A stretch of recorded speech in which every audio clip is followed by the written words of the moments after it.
Hello, I'm Matt Theriault of the Epic Real Estate Investing Show, and this is Thought Leader Thursday. Today, I'm joined by a very successful entrepreneur who, by his 35th birthday, had founded and sold two multi-million-dollar companies. Confident that he had the formula to success, he became an angel investor and proceeded to lose his entire fortune. And then he started all over again, driven to find better ways to grow healthy, strong companies. Among other innovative strategies, he created the Profit First formula, a way for businesses to ensure profitability from their very next deposit and forward. And he is now running his third million-dollar venture. The former MSNBC business makeover expert is a popular keynote speaker on innovative entrepreneurial topics and is the author of Profit First, Surge, The Pumpkin Plan, and The Toilet Paper Entrepreneur, which Business Week deemed the entrepreneur's cult classic. Such a difficult word for me. I've said it so many times, and entrepreneurs still doesn't roll off the tongue very well. But please help me welcome to Epic Real Estate Investing, Mr. Mike Michalowicz. Mike, welcome to the show. Thank you, Matt, so much for having me on your show. I appreciate it. Well, I'm really excited to have you on the show. As of all the books that I've read, because I've read a lot over the years, there are really just a handful that have created significant and I would say lasting change. And your book, Profit First, is probably the most recent. It's among my top 5, I would certainly say. So thank you for writing it. Oh, thank you for saying that. I think it was an important message to get out, mostly for myself initially. That's why I wrote the book, to fix my own businesses. And I'm just thrilled by the number of people it's impacting. It's actually, this is my life's mission, is to help entrepreneurs. So I just love hearing that feedback. Thank you. You bet. You bet. Yeah, I listened to the entire thing on the this past Christmas. I was on a long drive from Central Oregon to Southern California. Yep. And about 3 hours into it, I called my wife. I said, download this book and then call the bookkeepers first week of January, call them for a meeting because we're going to do this. Oh, I love hearing that. I love hearing that. So we're a little over 2 months into our Profit First strategy, and I'm going to be an amazing testimony for you if you need any more, as it seems you've got a ton of them already. Listen, I think it's important. I think every testimony, I think, further perpetuates what's going on here. I've defined my life's mission as to eradicate entrepreneurial poverty. I think there's a lot of entrepreneurs who tout success, even feel it, but are so stressed about making money they're not really successful. So please, spread the word, man. I thank you. So before we jump into the Profit First idea, I had a question about your journey up to this point. There's some similarities between your story and my story, and I'm just kind of curious. Specifically, you had a couple of successful businesses. You lost the money that you made and then rebuilt yourself back up again. What was your biggest lesson from when you were at your lowest? Yeah, the big lesson is there's a danger in this combination of arrogance and ignorance. When I made my money selling my businesses, I became arrogant, thinking that this was destined for me, that I was a genius, that I could make money a snap of fingers. The ignorance, too, is when I made that money, I had no understanding about money. Money, I've discovered now, is really an amplifier of who we are. I did not know how to manage money. I was doing stupid trophy things. I bought cars and a big house, and I went on sabbatical in Hawaii for a month on a private island. All these things of spending money because I was like a big roller and I'm blowing money like left and right. Mm-hmm. When I lost all that money, I realized that first of all, arrogance for me is shameful. I am not better than anyone else. I'm not worse than anyone else. I'm just another human experience. Mm. And ignorance is a very dangerous thing, especially around money. If I don't understand how to leverage money, to use it to do the things I want in life, but also to serve others, I will just blow money.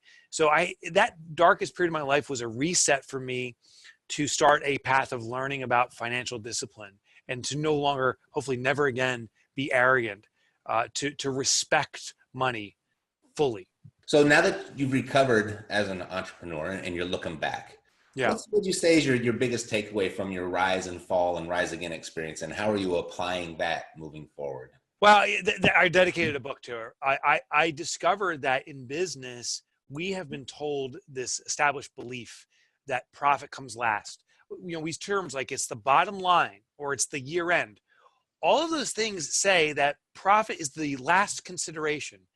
And I had this realization, if my health is important to me, I don't start saying, starting today, my health is going to come last.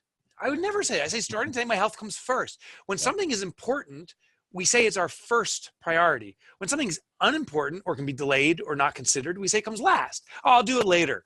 I'll take care of my health later. That means it's not significant. And what we've been doing and what we've been programmed to do is say, for our business, profit comes last. But we're saying our business's health comes last.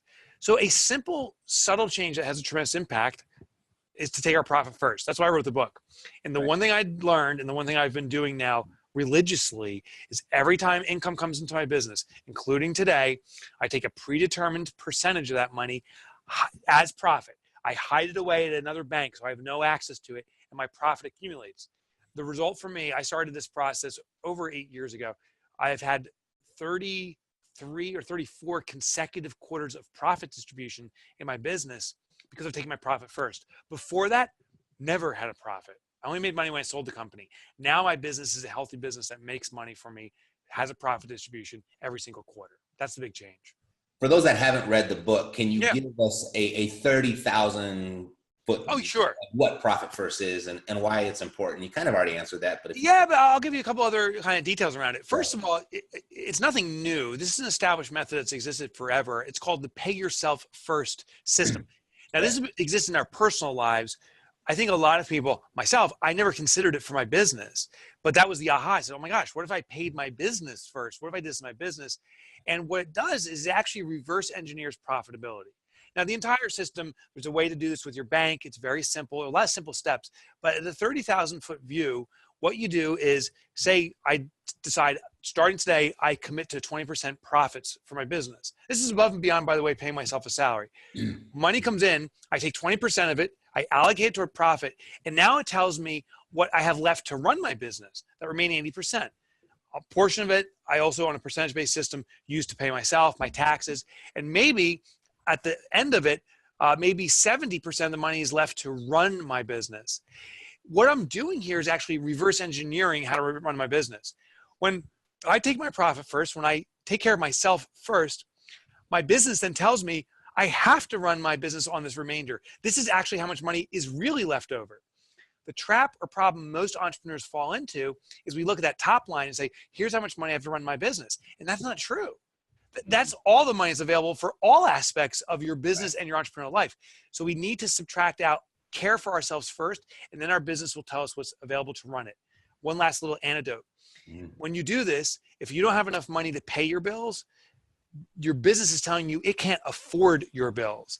It is giving you immediate feedback that we need to improve the business by increasing margins, doing better things, and cutting unnecessary costs. But there's so much more to it in order to really, set yourself up for this thing to succeed, right? Right. Do you remember the moment when you realized that this was really going to be a difference maker for entrepreneurs? Like, did you remember, was there a moment where yep, this is it. I'm totally going with it. So Profit First, and you'll discover this in the book, it's a bank-based cash management system. It's actually the umbrella that sits over our accounting system. And what I realized is my accountant, for 10 years I've been working with him, my accountant has been saying to me, Mike, whatever you do, never log into your bank account to see what your bank balance is, because that's not reflective of your business. Read your income statement, your cash flow statement, all these different bank statements and tie them together. Read these documents and you'll know where your business is. And what I noticed was I was always logging into my bank account and on my phone and seeing if I had money or not. And if I had money, I'd spend it. If I didn't, I wouldn't. I was circumventing what he's been teaching me. The day I realized this would work was when I set up my accounts, my Profit First accounts. There's what we call the foundational 5. I won't go into the details now, but there's 5 basic accounts every business needs, even more than that. I noticed now I didn't need to change anymore. That was the aha moment. Ever since I started my business, I've been trying to force myself to do what I didn't want to do, read the accounting statements. Once I noticed that I never had to change myself again, just log into my bank, see how much money is there, I knew this would work because I don't need to change my behavior, but now I was getting the results I wanted. I saw my profit accumulating on the spot. I saw myself being paid. I made sure my tax liabilities were taken care of. I knew exactly what was available to run my business at any given time. That was a turning moment. And by the way, I've discovered this is the turning moment for almost every entrepreneur I work with. Most entrepreneurs I know never read their income statement, balance sheet, cash flow statement on a weekly basis, let alone monthly or yearly. They don't know how to tie it in together. And so most entrepreneurs I know revert to what I call bank balance accounting. We log into our bank accounts and see how much money's there. Well, the beautiful thing about Profit First is no longer do you need to try to force yourself to be different than who you are.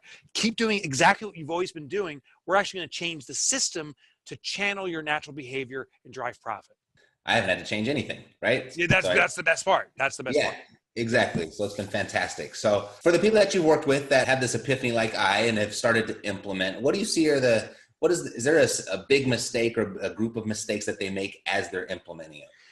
Yeah. So, we have the statistical feedback now. We have an estimate of about 75,000 companies doing Profit First. We have 2,000 case studies, though, and this is what we base our stats off. And here's what we found. The businesses that fail to succeed with Profit First go in too abruptly. They say, you know what? I've never had a profit before. Starting today, man, I'm going to take 20% home. I've never paid myself really anything before. I'm going to take another 25% for me. And the day prior, they were never profitable, and now they're forcing this profit into their business. It's such an abrupt change. Like, I can tell you work out a lot. Could you imagine a guy like me, the skinny guy? I hit the weight room and I say, I'm going to learn how to bench. I want to bench 300 pounds. Hey, throw 300 on the rack. I'm going to bench that out. I will rip my sockets out and my eyes would explode out of my face. Like, no effing way. But if I start with 50 pounds and then 60 and 70 and over a few weeks and a few months, I might get to 200 pounds. Once I'm doing that, maybe it'll take me another year. But if I keep moving incrementally, I can build my muscle. In our business, we need to build our financial muscle. The key to successfully pulling off Profit First is not to try to bench 300 pounds. Instead, start with a very small profit. If you've never been profitable before, start by taking 1 or 2%. Build that up over time, then move that to 3, then maybe 4%. And over the months, then you move to the ideal strength of a business, which maybe is 20% or 30% profit, but you got to do it slowly. Yep. That was one of the actual aha moments as I was driving. I was like, okay, I don't have to go turn the whole thing upside down. We're talking, we can go with 1% and just move our way forward that way. Yeah, it's exactly. I really like that. I really like it.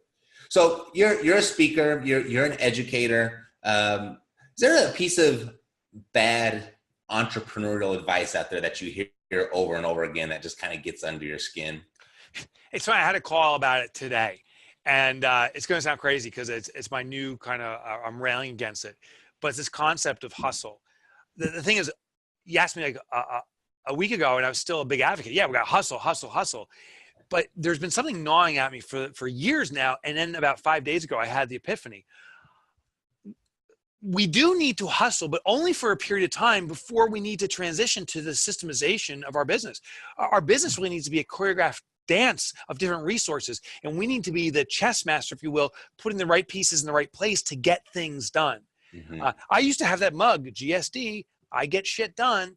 And I've actually made my own new mug, and it says HTC GSD, which stands for have the company get shit done. I need to be a designer.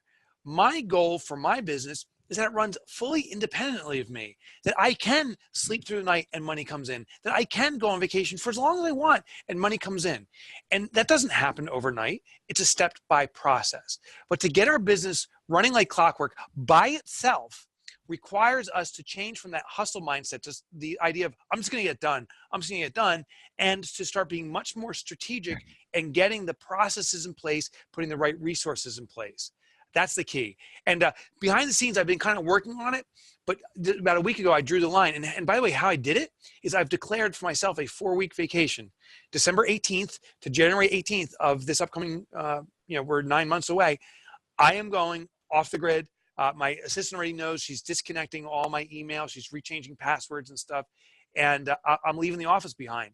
The day I said I'm doing that, all of a sudden I woke up and said, oh my gosh, how do I get the 8 people I'm leaving behind to do everything that I've been doing in the next 9 months so I can actually pull this off? It's been a big mind shift for me. So I got something from the audience. And before I go there, if the audience wanted to learn more about you and your works, what would be the best way for them to do that? The best place to go is MikeMichalowicz.com. Here's the deal. My last name is difficult to pronounce. It is extremely impossible to spell. So I got 2 shortcuts. One is you can go to Google and type in Mike and then Mick. So Mike spacebar M-I-C for Mick. When you see the longest, most Polish name on the planet, that's me. Click there. The alternative is you can just remember a real simple nickname I had in high school, Mike Motorbike. If you go to mikemotorbike.com, that'll bring you to my site. And on the site, I used to write for the Wall Street Journal, as you shared. I share my best archived articles. It's only for subscribers of the Wall Street Journal, but you can get it for free. Chapters from all my books, plus I'm a blogger and podcaster, all at Mike Michalowicz or mikemotorbike.com. Fantastic. Yeah, I tested Mike Motorbikes. I got that from the book, and it actually worked. So. Yeah, there you go. Right. There you go. Much easier. All right. So what I've done, Mike, is I bought 10 of your books. And thanks, brother. I'm going to give them away to the audience. And this is how they win. So go to Instagram, and I want you to tag Mike and Epic Real Estate. And I want you to create a post stating what you liked best about today's interview. And the first 10 people to do that, I'll send you a free copy of Mike's book, Profit First. So, Mike, I love this book. You've got other books. What is the next one that I should read? So the next one, you can go back kind of in the archives. I've got 4 others, and I'm writing a new one called Clockwork, and I've gotten 4 others. I always respond with a question. I used to say, oh, read The Pumpkin Plan. That's one of my books about growth. Or read Surge, Catching Momentum. Or read. Here's what I found. Determine in your business what's the next biggest roadblock you're facing, and let's get the book that answers that. I may have not written the book. So I'll give you the categories.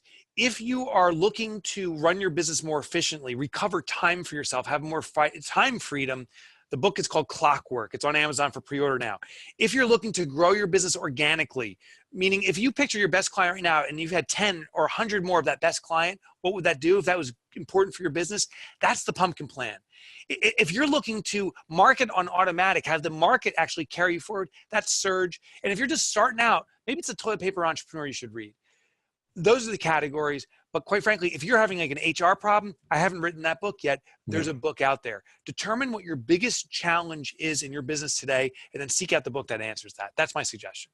Super. All righty. So I'm going to let you go. It's been a pleasure, Mike. Thank you so Likewise, much brother. for being here today. And if you want a copy of Mike's book, this is how you do it. You go to Instagram, tag Mike, tag Epic Real Estate, create a post stating what you liked the best about today's interview. And then the first 10 people to do that, I'll go ahead and I'll send you a copy of the book. All right.